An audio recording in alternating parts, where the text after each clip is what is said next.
शहीद डीएसपी सुरेंद्र बिश्नोई को उनके पैतृक गांव हिसार के सारंगपुर में राजकीय सम्मान के साथ किया सुपुर्दे खाक। अंतिम यात्रा में उमड़ी लोगों की भीड़।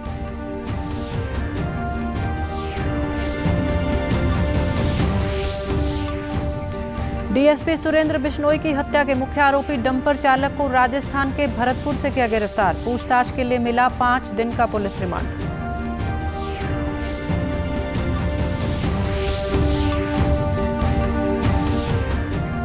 मुख्यमंत्री ने पंचकुला में किया नेशनल ई विधान एप्लीकेशन कार्यशाला का शुभारंभ। कहा, अगले सत्र में दिखेगी ई विधानसभा की झलक।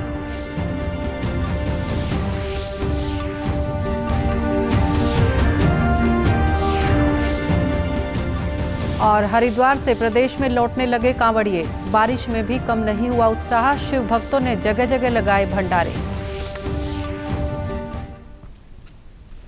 नमस्कार, मैं मंजू सिंधु और अब खबरें विस्तार से। नूह के तावड़ू क्षेत्र में शहीद हुए डीएसपी सुरेंद्र बिश्नोई के पार्थिव शरीर का अंतिम संस्कार आज उनके पैतृक गांव हिसार के सारंगपुर में पूरे राजकीय सम्मान के साथ किया गया। उनके घर के पास ही उनके पार्थिव शरीर को मिट्टी दी गई। इस मौके पर गांव में काफी लोग एकत्रित हुए और उन्होंने नम आंखों से दिवंगत को अपनी श्रद्धांजलि दी। उनको श्रद्धांजलि देने वालों में विधानसभा के डिप्टी स्पीकर रणबीर गंगवा, आदमपुर के विधायक कुलदीप बिश्नोई, पुलिस महानिदेशक प्रशांत अग्रवाल, हिसार के एसपी लोकेंद्र सिंह, भाजपा नेता सोनाली फोगाट आदि प्रमुख तौर से शामिल हुए। डिप्टी स्पीकर रणबीर सिंह गंगवा ने कहा कि अपराधियों पर नकेल कसने के लिए सरकार जरूरी कदम उठा रही है। जांबाज डीएसपी सुरेंद्र बिश्नोई की मृत्यु से हर कोई दुखी है। उनकी मृत्यु के आरोपियों के खिलाफ सख्त कार्रवाई की जा रही है। बहुत ही जांबाज ऑफिसर थे और बहुत ही जिस तरीके से उनकी डेथ हुई है सबके लिए हमें बहुत ही दुख की घड़ी है। जहां परिवार के लिए दुख की घड़ी तो है ही, उसके साथ साथ पूरे एरिया के अंदर ही, पूरे प्रदेश के अंदर इस बात को लेकर के रोष भी है, दुख भी है। परमपिता परमात्मा से प्रार्थना करूंगा कि उनको अपने चरणों में स्थान दे। इस धंधे के अंदर जुड़े हुए लोग हैं उनके ऊपर भी पूर्ण रूप से सख्त कार्रवाई के आदेश ऑलरेडी दिए जा चुके हैं। डीजीपी प्रशांत अग्रवाल ने शहीद डीएसपी को पुलिस का जाबाज योद्धा बताया और कहा कि उनके साथ उनकी कई निजी यादें जुड़ी हुई हैं। व्यक्तिगत तो हमारा संपर्क बहुत रहा है उनके साथ। एज एन ऑफिसर भी वो मेरे साथ काम किया उन्होंने। अब जब मैं डीजीपी हूँ और पंचकुला बैठता हूँ, इन दिनों भी आकर बीच बीच पे वो मेरे से मिलते रहते थे। तो मेरे कई सारे ऐसी यादें हैं जो जुड़ी हुई हैं। तो एक व्यक्तिगत जो एक क्षति है वो तो हमें महसूस होता ही है इस चीज़ का। डीएसपी सुरेंद्र बिश्नोई को डंपर से कुचलकर हत्या करने के मुख्य आरोपी डंपर चालक को पुलिस ने कल देर शाम गिरफ्तार कर लिया। पुलिस अधीक्षक वरुण सिंगला ने जानकारी देते हुए बताया कि मुख्य आरोपी को राजस्थान के भरतपुर जिले के गंगोरा गांव से गिरफ्तार किया गया है। आज उसे अदालत में पेश करके पूछताछ के लिए 5 दिन के पुलिस रिमांड पर लिया गया है। पुलिस अधीक्षक ने कहा कि पहले पकड़ा गया आरोपी अभी पूछताछ की स्थिति में नहीं है। वह डरा हुआ था और गोली लगने से घायल हो गया था। उन्होंने कहा कि पूछताछ के बाद ही स्पष्ट हो पाएगा कि इनके अलावा इस घटना को अंजाम देने में और कौन कौन लोग शामिल हैं। पुलिस को एक बड़ी सफलता मिली है जिसमें आरोपी जो मुख्य आरोपी था शब्बीर उर्फ मित्र सन ऑफ इशाक, वो हमारे को पीएस पहाड़ी थाने के एरिया से मिला है। जो गांव कंगोरा गांव से हमारे को ये बरामद हुआ है। हर जगह से जो भी क्लूज मिल रहे थे उसको गैदर करते हुए फाइनली टीम को इसका हाइड आउट मिला और इसको वहाँ से तक पहुँचा। देखिए, वो भी अभी प्रॉपर हालात में नहीं था क्योंकि उसको कल जब गोली लगी थी उसके बाद से वो कुछ जो इंजेक्शंस लगे थे, पेन किलर्स लगे थे, उससे वो थोड़ा नशे की हालात में था। तो उससे पूरी तरह से पूछताछ नहीं हो पाई। दर्द के कारण भी वो पूरी तरह बता नहीं पा रहा था, तो थोड़ा शॉक में था। मुख्य आरोपी भी आ गया है तो दोनों की स्टोरी को क्रॉस चेक कर और पूरी सच्चाई को जानने का प्रयास किया जाएगा। गृह मंत्री अनिल विज ने नूह में डीएसपी हत्याकांड के संबंध में कहा कि पुलिस ऑपरेशन क्लीन चला रही है, उसके बाद इस प्रकार की हरकत करने की कोई जुर्रत नहीं कर सकेगा। और हरियाणा में हमारी पुलिस पूरी तरह से चौकस है और सभी तरफ पूरी निगाह रखी जाती है। टाइम टू टाइम हम सारी चेकिंग भी करवाते हैं और जो इस प्रकार के एलिमेंट्स हैं उनके खिलाफ हम कार्रवाई भी करते रहते हैं। हमारी पुलिस ने सारा वो जो इलाका है हम डोर टू डोर चेकिंग कर रहे हैं, घर घर जाके हम चेक कर रहे हैं।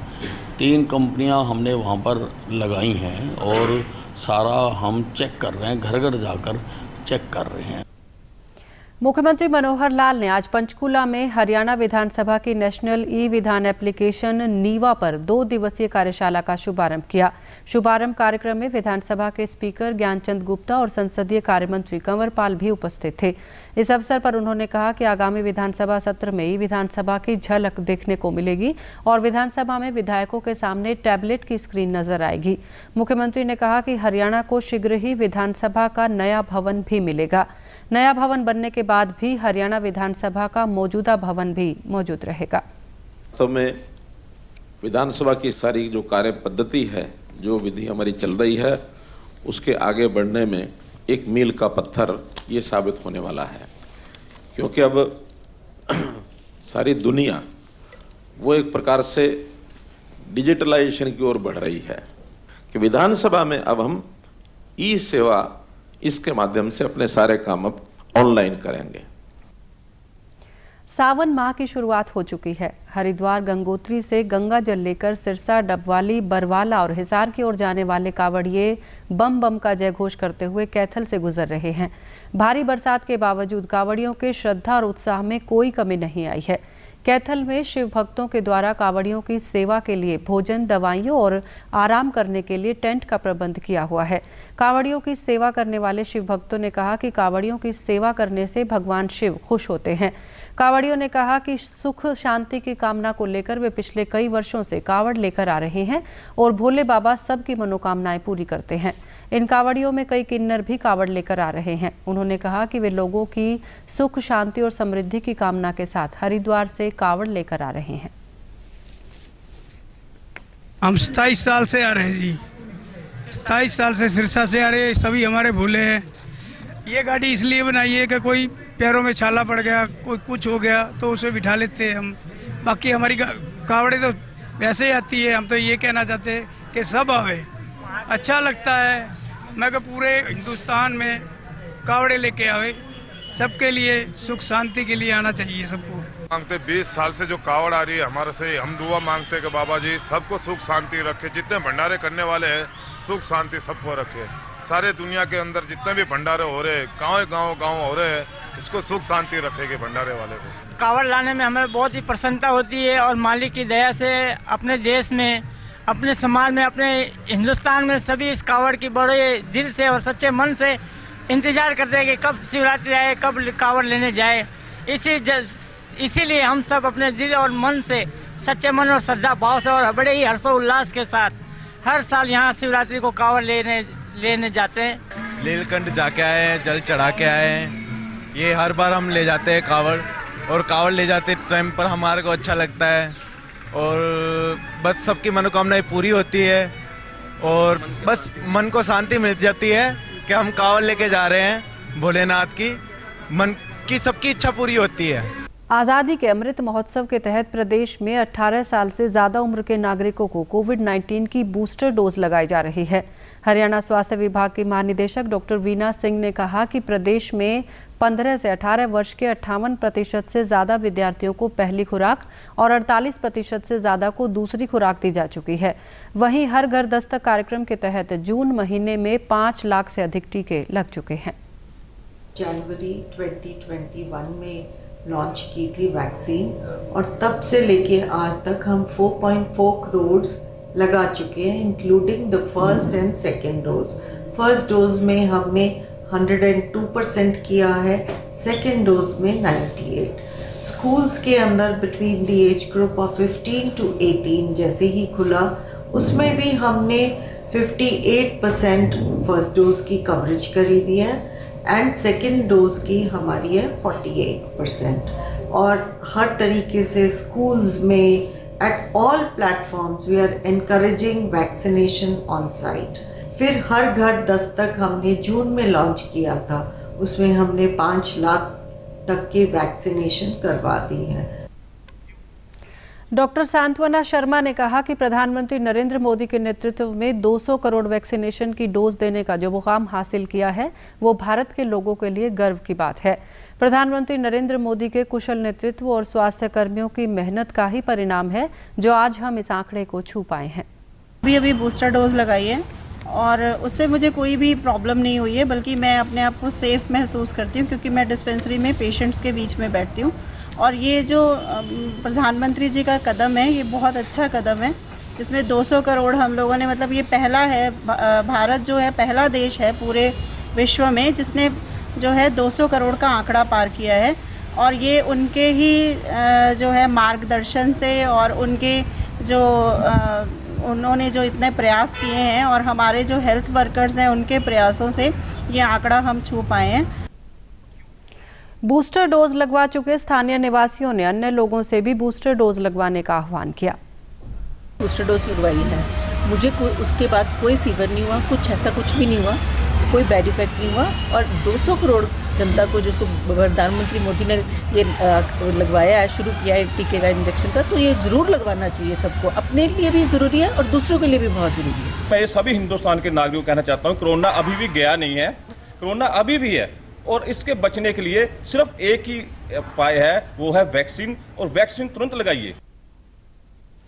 आज केंद्रीय संचार ब्यूरो चंडीगढ़ द्वारा एक भारत श्रेष्ठ भारत के विषय पर एक वेबिनार का आयोजन किया गया।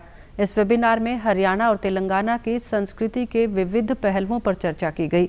इस अवसर पर केंद्रीय संचार ब्यूरो चंडीगढ़ के अपर महानिदेशक राजेंद्र चौधरी ने कहा कि एक भारत श्रेष्ठ भारत हमें राज्यों की संस्कृति, व्यंजनों, परंपराओं, भाषा और पर्यटन की विशिष्टता को जानने का अवसर देता है। हरियाणा विकास बोर्ड के सेवानिवृत्त अध्यक्ष राजेंद्र सिंह राणा ने कहा कि हरियाणा भारत में सर्वश्रेष्ठ हस्तशिल्प और हथकरघा मेलों के लिए जाना जाता है। हरियाणा की भूमि भारतीय संस्कृति और सभ्यता का उद्गम स्थल है। तेलंगाना सरकार के संस्कृति विभाग के निदेशक ममीदी हरिकृष्णा ने कहा कि तेलंगाना की राजधानी हैदराबाद भारत के इतिहास में एक विशेष स्थान रखती है। उन्होंने हरियाणा के समकक्षों को विभिन्न पारस्परिक सांस्कृतिक आदान प्रदान कार्यक्रमों में भाग लेने के लिए भी आमंत्रित किया। प्रदेश के सभी बच्चों को समान एवं बेहतर शिक्षा देने के लिए शुरू की गई चिराग योजना के तहत प्रदेश के 381 निजी मान्यता प्राप्त विद्यालयों में 24,987 सीटों पर विद्यार्थियों का दाखिला देने की प्रक्रिया जारी है। मुख्यमंत्री मनोहर लाल ने बताया कि इस योजना के तहत वार्षिक सत्यापित आय 1,80,000 रुपये से कम वाले परिवार के विद्यार्थी यदि निजी विद्यालयों में दाखिला लेते हैं तो उनको सहायता दी जाएगी।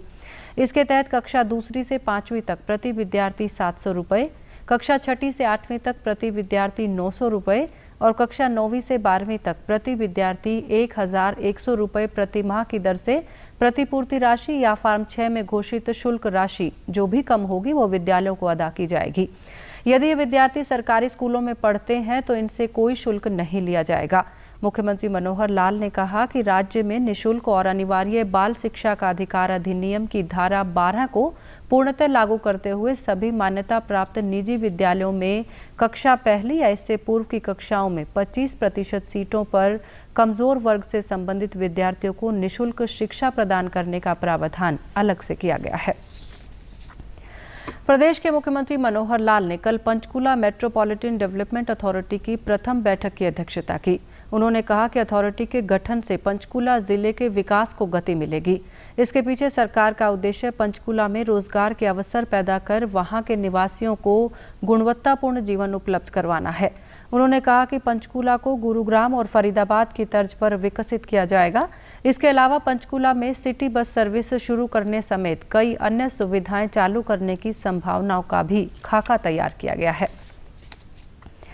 लगातार 22 साल तक छेनी हथौड़ी से पहाड़ काटकर उसमें रास्ता बनाने वाले बिहार के गया जिले के माउंटेन मैन दशरथ मांझी को तो सभी जानते ही हैं, लेकिन प्रदेश के चरखी दादरी जिले के अटेला कला गांव के 90 वर्षीय कल्लू राम भी माउंटेन मैन दशरथ मांझी से कम नहीं है। कल्लू राम ने पशु पक्षियों के पीने के पानी की कमी को दूर करने के लिए 50 साल की मेहनत के बाद पहाड़ को काटकर एक तालाब बना डाला। ये तालाब अब सैकड़ों पशु पक्षियों की प्यास बुझाता है। गांव अटेला कला से निकलते ही पहाड़ की चढ़ाई शुरू होती है और करीब 1.5 किलोमीटर की चढ़ाई के बाद कल्लू राम के बने तालाब तक पहुंचा जा सकता है। कल्लू राम ने बताया कि वो 18 वर्ष की उम्र में पहाड़ों में बकरियां और गायों को चराने के लिए जाते थे। उस समय वहां पानी की कमी के चलते पशु पक्षियों की लगातार मौतें हो रही थी। ये देखकर उन्होंने कुछ करने की ठानी और लगातार छेनी हथौड़े से काम करते हुए पहाड़ों के बीच तालाब बना दिया। इस तालाब को बनाने में करीब 50 साल लगे हैं।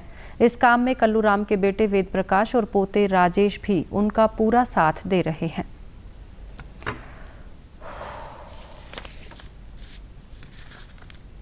ये बेवारसी गेहूँ चढ़ा दे पहाड़ पर, उनके लिए कोई पानी नहीं था, इसलिए मैंने इस जगह ये तालाब शुरू किया था। अगर बेवारसी गेहूँ खातिर पानी पिलाने खातिर बरसात का पानी होकर इससे तालाब में आ जाता है, तो मन्नत इतने खबात करी 90 वर्ष का हो गई, बाप सरकार कुछ मदद करें। 85 वर्ष होगा, 18-20 का मुश्किल आ गया था। आप देखो, आप गाँव वाला भी देखें भाई, कमाल कर दिया, खूब बड़ा है। ये तो मेरे पिताजी ने जोड़ बना है, मेरे पिताजी ने बहुत मेहनत करी है। आज ये 90 साल का हो रहे हैं लगभग, इतनी मेहनत करी है। मैं डीसी साहब से भी, मंत्री साहब से भी कम से कम सम्मानित होना चाहिए मेरे पिताजी। और ये जोड़ पक्का होना चाहिए, इसका रास्ता बनना चाहिए। और यहाँ ऊपर ग्राउंड बना रखा है मैंने, यहाँ एक खेल का मैदान होना चाहिए। मेरा नाम राजेश है और मेरे दादा ने ये जोड़ खोदा है। यहाँ बहुत मेहनत लगी है और हम यहाँ पर आते हैं, प्रैक्टिस करते हैं। और हम ये चाहते हैं सरकार से कि यहाँ पर कुछ खेल होगा, कुछ सामान यहाँ पर अप्रूवल करवा जाए, और जिससे कि यहाँ बच्चे वो आएँ और प्रैक्टिस करें। मेरे दादा यहाँ से 18 से 20 वर्ष के लगे थे और 90 वर्ष के हो चुके हैं। करीबन 50 साल से ज़्यादा यहाँ पर मेहनत की है। अकेले लगे हुए थे, यहाँ पर कोई मदद करने भी नहीं आता था, तो अकेले लगे रहते थे लोग। तो नहीं। अंत में इस बुलेटिन के मुख्य समाचार एक बार फिर। शहीद डीएसपी सुरेंद्र बिश्नोई को उनके पैतृक गांव हिसार के सारंगपुर में राजकीय सम्मान के साथ किया सुपुर्द खाक। अंतिम यात्रा में उमड़ी लोगों की भीड़।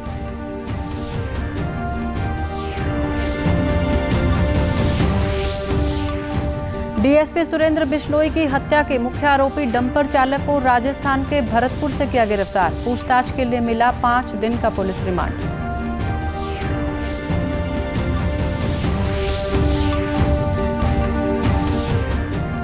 मुख्यमंत्री ने पंचकुला में किया नेशनल ई विधान एप्लीकेशन कार्यशाला का शुभारंभ। कहा, अगले सत्र में दिखेगी ई विधानसभा की झलक।